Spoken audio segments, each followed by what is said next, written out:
In fact, this proof by Allah was so powerful that the promised Messiah even issued a 1,000 rupee challenge, challenging anyone to provide any other such example in history where God had shown this sign in favor of another claimant.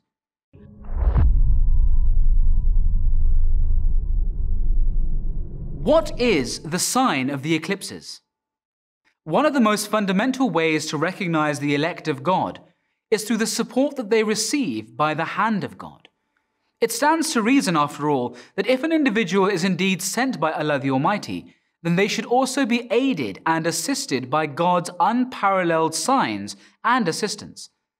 The case of the Messiah and Mahdi of Islam is no different. And just as signs had been manifested and established for the prophets of old, so too was the case for the Mahdi. In a grand prophecy, the Holy Prophet Muhammad ﷺ foretold the coming of a Mahdi, a Messiah, a man who would return faith to the people and lead humanity towards God. But the recognition of this great man was not left to a matter of chance or guesswork. Rather, through his beloved prophet, Allah made a clear and manifest promise that when the time should come for the Mahdi, he would be accompanied by two signs, unique only to him. Two signs that would unequivocally establish and showcase his truth to the whole world. That during his claim of being the Mahdi, both the sun and moon would become eclipsed during the same month of Ramadan for the whole world to see.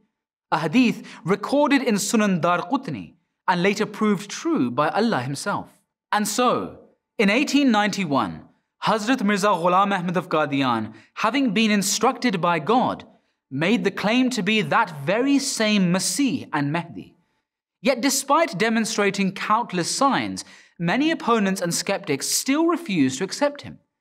They demanded the two signs that they had been promised by no less than God himself. And so, Hazrat Mirza Ghulam Ahmad turned to his master and made a powerful supplication, calling on Allah to come to his support and to grant him such succor as was given to the Holy Prophet Muhammad ﷺ on the day of Badr. Just a month later, Allah brought forth the fulfillment of the grand prophecy made almost 1400 years ago. The moon was eclipsed on the 21st of March 1894, followed by a solar eclipse just a few days later on the 6th of April, these being the 13th and 28th of Ramadan respectively.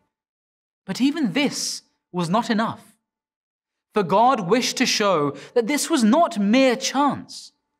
So where the eclipses took place in 1894 in the Eastern Hemisphere, they occurred yet again the following year in 1895 for the Western Hemisphere. Allah the Almighty, the Lord of all the worlds, the All-Powerful, decided to lend his support to the claim of Hazrat Mirza Ghulam Ahmad, and in such a way that could not have been the outcome of any human effort or interference. Not once, not twice, but 4 times, and across the entire sky for the whole world to witness.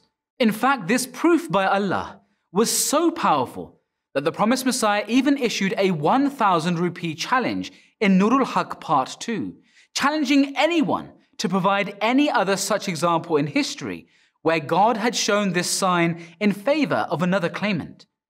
Indeed, the sign of the eclipses is one of the greatest signs that we are fortunate enough to learn about and prove. For by this one simple prophecy, we not only establish the truth of the promised Messiah, Hazrat Mirza Ghulam Ahmad, but also that of the Holy Prophet Muhammad, peace and blessings of God be upon him, who made this prophecy 1400 years ago, as well as the very existence of God himself, who foretold this news. When a sign is this clear, this manifest, and this verifiable, willful ignorance and blind rejection is simply not an option.